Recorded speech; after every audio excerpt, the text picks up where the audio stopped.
Hello everyone, আসসালামু আলাইকুম। Welcome back to my channel. হঠাৎ করেই মনটা কেমন যেন বিরিয়ানি বিরিয়ানি করছে, অথচ বাসায় কোনো ধরনের মাংস নেই। কিন্তু তা বলে কি বিরিয়ানি খাওয়া হবে না? সব কিছুর সাথে আপোষ করা গেলেও বিরিয়ানির সাথে কোনো আপোষ নয়। তাই আজকে তৈরি করে দেখাবো ডিম দিয়েই মজাদার বিরিয়ানি। এই বিরিয়ানিটা তৈরি করতে গিয়ে কী ভুল করেছিলাম তাও আপনাদের সাথে শেয়ার করব। আজকে আমি বাসমতি চাল দিয়ে বিরিয়ানিটা রান্না করব। এজন্য আমি 2 কাপ বাসমতি চাল নিয়ে কয়েকবার পানি বদল করে খুব ভালো করে চালটাকে ধুয়ে নিব। আপনাদের কাছে যদি বাসমতি চাল না থাকে সেক্ষেত্রে পোলার চাল দিয়েও রান্না করতে পারবেন। আর পোলার চাল দিয়ে কিভাবে রান্না করবেন তাও আমি বলে দিব। কয়েকবার পানি বদল করে চালটাকে খুব ভালো করে ধুয়ে পানিটা ঝরার জন্য আমি একটা স্ট্রেনারে চালটাকে রেখে দিয়েছি। আর চুলায় একটি পাত্রে দিয়ে দিচ্ছি 3 কাপ পানি। যেহেতু আমি 2 কাপ চাল নিয়েছি তাই এখানে 3 কাপ পানি দিয়েছি। আপনারা যে পরিমাণে চালটা নেবেন তার 1.5 গুণ পানি দিয়ে দিবেন। এরপরে এই পানিটার মধ্যে দিয়ে দিচ্ছি 1 টেবিল চামচ বিরিয়ানির মশলা। বাজারে যেই প্যাকেট বিরিয়ানি মশলাগুলো পাওয়া যায় আমি আজকে সেটাই ব্যবহার করেছি। এরপরে দিয়ে দিয়েছি 3টা কাঁচামরিচ আর হাফ টেবিল চামচ ঘি। অবশ্যই চেষ্টা করবেন ঘিটা ব্যবহার করতে, এতে করে বিরিয়ানির স্মেলটা অনেক ভালো আসে। সব কিছুকে খুব ভালো করে মিশিয়ে এখন একটা ঢাকনা দিয়ে ঢেকে রাখবো, যাতে করে তাড়াতাড়ি বলক চলে আসে। কিছুক্ষণ পর পানিটা যখন ফুটতে শুরু করবে এখন এর মধ্যে সেই পানি ঝরানো চালটা দিয়ে দিব। তবে যদি পোলার চাল দিয়ে এই বিরিয়ানিটা রান্না করেন সেক্ষেত্রে কিন্তু ভাতটা এভাবে আগে রান্না করার কোনো দরকার নেই। এক্ষেত্রে কিন্তু চাল থেকে পানিটাকে খুব ভালো করে ঝরিয়ে তারপরে চালটা দিয়ে দিতে হবে। দিয়ে দিচ্ছি হাফ কাপ বেরেস্তা আর পরিমাণ মতো কিছুটা লবণ। এখন অনেকের মনে প্রশ্ন হতে পারে যে বিরিয়ানির কালারটা কেন এরকম হলো। ভিডিওটা দেখতে থাকুন, উত্তরও নিশ্চয়ই পেয়ে যাবেন। খুব ভালোভাবে মিশিয়ে নিচ্ছি সব কিছু। যেহেতু ভাতটাকে আগেই রান্না করে নিচ্ছি তাই এই ভাতের জন্য পরিমাণ মতো লবণ দিয়ে দিবেন, যাতে করে পরে আর লবণটা ব্যবহার করতে না হয়। খুব বেশি নাড়াচাড়া করা দরকার নেই, শুধু সব কিছুকে একসাথে মিশিয়ে এটাকে ঢাকনা দিয়ে ঢেকে দিব। আর চুলার আঁচটা কিন্তু অবশ্যই লোতে থাকবে। 5 থেকে 7 মিনিট পরে দেখতে ঠিক এইরকম হয়েছে। এখন আলতো হাতে এটাকে একবার নেড়ে নিচের চালটাকে উপরে এবং উপরেরটাকে নিচের দিকে দিয়ে আবারও ঢাকনা দিয়ে ঢেকে দিব। খুব বেশি কিন্তু নাড়াচাড়া করা যাবে না, তাহলে কিন্তু ভেঙে যেতে পারে ভাতগুলো। আর এ পর্যায়ে কিন্তু পানিটা সম্পূর্ণ শুকিয়ে যায়নি, এখনও বেশ অনেকটা পানি আছে।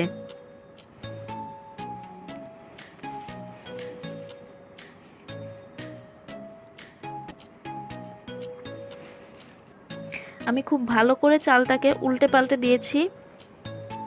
এখন এটাকে আবারও ঢাকনা দিয়ে ঢেকে রেখে দিব 5 থেকে 7 মিনিটের জন্য।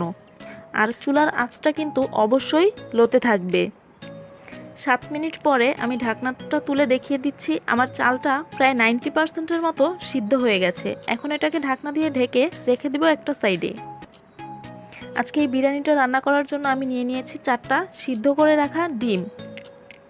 ডিমগুলোকে একটা কাঁটা চামচের সাহায্যে একটু ছিদ্র করে নিচ্ছি। আপনারা চাইলে এই কাজটা একটা কাঠি দিয়েও করতে পারেন। আমি কিছুদিন আগে রান্নার জন্য বেশ কিছু প্যাকেট মশলা নিয়ে এসেছিলাম, আর তার সাথে একটা হলুদের প্যাকেটও ছিল।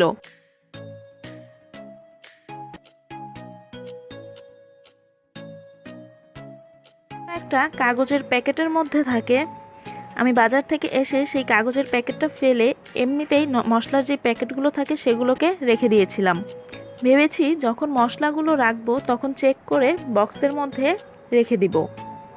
কিন্তু আমার ভাই আমাকে হেল্প করার জন্য মশলাগুলো নিজেই প্যাকেটের কেটে বক্সে রাখার সময় হলুদ আর বিরিয়ানির মশলাটা মিশিয়ে ফেলেছিল। আর হ্যাঁ, আমি এখানে যে আলুগুলো ব্যবহার করেছি এগুলোও কিন্তু কাঁটা চামচ দিয়ে ছিদ্র করে নিয়েছি। আর পরিমাণ মতো লবণ আর কিছুটা মরিচের গুঁড়া দিয়ে মাখিয়ে এখন এগুলোকে ভেজে নিব। আর এই প্যানটার মধ্যে আমি প্রায় 4 টেবিল চামচ সয়াবিন তেল খুব ভালো করে গরম করে তারপরে ডিম আর আলুগুলোকে ভেজে নিচ্ছি। তেলটা খুব বেশি মনে হলেও এই তেলটা দিয়েই আমি রান্না করব, তাই একবারেই তেলটা নিয়ে নিয়েছি। খুব ভালো করে নেড়েচেড়ে ভাজার এক পর্যায়ে যখন কালারটা ঠিক এইরকম হবে তখন এগুলোকে তুলে নিতে হবে। তুলে নেওয়ার পরে ওই তেলের মধ্যেই দিয়ে দিচ্ছি 3/4 কাপ পেঁয়াজ কুচি। আজকে আমি কোনো বাটা পেঁয়াজ ব্যবহার করব না, তাই পেঁয়াজ কুচিটা একটু বেশি পরিমাণে ব্যবহার করেছি। আপনারা চাইলে এখানে 1/2 কাপ পেঁয়াজ কুচি আর 1/4 কাপ পেঁয়াজ বাটাও ব্যবহার করতে পারেন। কিছুটা লবণ দিয়ে দিচ্ছি। এরপরে দিয়ে দিব আদা রসুন মিলিয়ে বাটা 1 টেবিল চামচ। একটু নাড়াচাড়া করে খুব ভালো করে মিশিয়ে নিচ্ছি। এরপরে এর মধ্যে দিয়ে দিচ্ছি 3টা এলাচ আর ছোট টুকরো করা 3 থেকে 4টা দারচিনি আর 2টা মিডিয়াম সাইজের তেজপাতা টুকরো করে দিয়ে দিচ্ছি।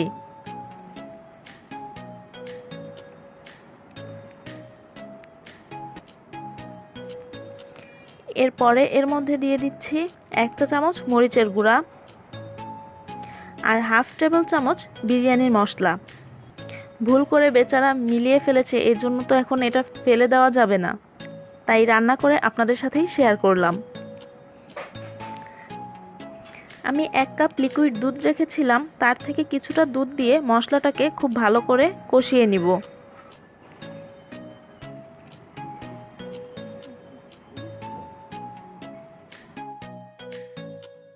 এরপরে দিয়ে দিয়েছি কাঁচামরিচ, 1 টেবিল চামচ বাদাম বাটা। আপনারা আপনাদের পছন্দ মতো যে কোনো ধরনের বাদাম বাটাই এখানে ব্যবহার করতে পারেন। এগুলোকে ভালো করে নেড়েচেড়ে মিশিয়ে এর মধ্যে দিয়ে দিব টক দই। আমি এখানে 2 টেবিল চামচ টক দই ব্যবহার করব, তবে আপনাদের হাতের কাছে যদি না থাকে তাহলে না দিলেও চলবে। তবে টক দইটা ব্যবহার করলে বিরিয়ানির টেস্টটা অনেক ভালো হয়। আর যেহেতু টক দই ব্যবহার করেছি তাই এর মধ্যে দিয়ে দিচ্ছি 1 চা চামচ চিনি।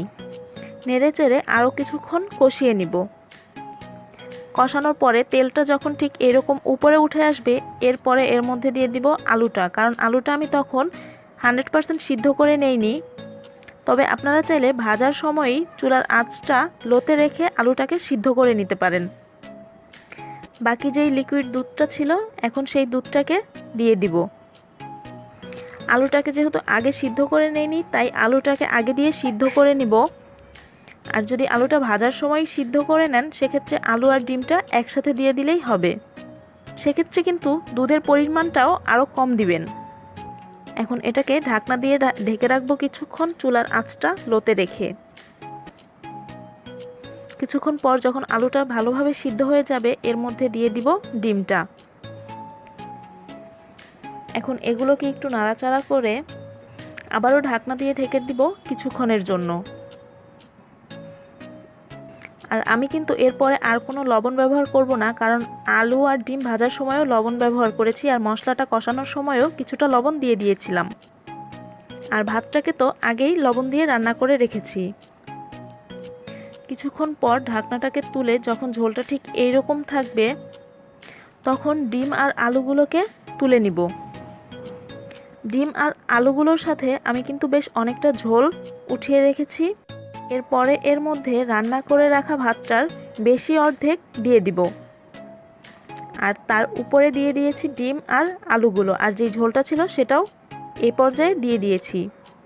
আর বাকি যেইটুকু ভাত থাকবে তা দিয়ে উপরটা ঢেকে দিব। আপনাদের কাছে যদি মনে হয় যে ভাতটা একটু কম সিদ্ধ হয়েছে সেক্ষেত্রে এই পর্যায়ে 1/4 কাপ দুধ উপর থেকে ছড়িয়ে দিতে পারেন, লিকুইড দুধ কিন্তু। আর আমি উপর থেকে দিয়ে দিয়েছি 1/2 টেবিল চামচ ঘি।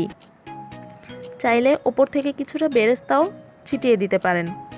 যেহেতু আমি ভাতটাকে প্রায় 90%-এর মতো সিদ্ধ করে নিয়েছিলাম তাই আর কোনো লিকুইড দুধ দিয়ে দেইনি, তবে আপনারা চাইলে দিতে পারেন। এখন এটাকে ঢাকনা দিয়ে ঢেকে চুলার আঁচটাকে লোতে রেখে দিব 10 মিনিটের জন্য। 10 মিনিট পরে ঢাকনাটাকে তুলে খুব ভালো করে নাড়াচাড়া করে নিব, তবে সাবধানে নাড়াচাড়া করতে হবে যাতে করে ভাতগুলো ভেঙে না যায়। খুব বেশি জোরে নাড়াচাড়া করলে কিন্তু ভাতগুলো ভেঙে যাবে। নাড়াচাড়া করে মিশিয়ে নিয়েছি। এখন এটাকে আবারও ঢাকনা দিয়ে ঢেকে চুলার আঁচ লোতে রেখে দিব 10 মিনিটের জন্য। আপনাদের কাছে যদি মনে হয় যে নিচ থেকে লেগে যেতে পারে সেক্ষেত্রে নিচে একটা লোহার তাওয়া ব্যবহার করতে পারেন। লোহার তাওয়ার উপরে এই পাত্রটাকে বসিয়ে তারপরে রেখে দিবেন। আমার বিরিয়ানিটা সম্পূর্ণ রেডি। এখন এটাকে সাজিয়ে পরিবেশন করেছি।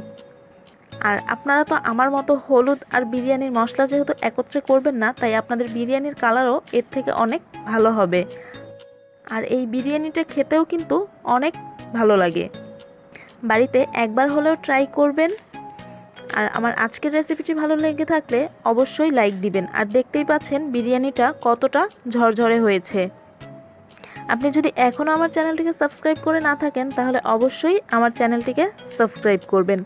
আর আলুটাও কিন্তু একদম পারফেক্টভাবে সিদ্ধ হয়েছে। আপনারা আপনাদের সব ধরনের রান্নার ছবি কিন্তু আমার ফেসবুক গ্রুপে শেয়ার করতে পারেন। আজ এ পর্যন্তই। আল্লাহ হাফেজ।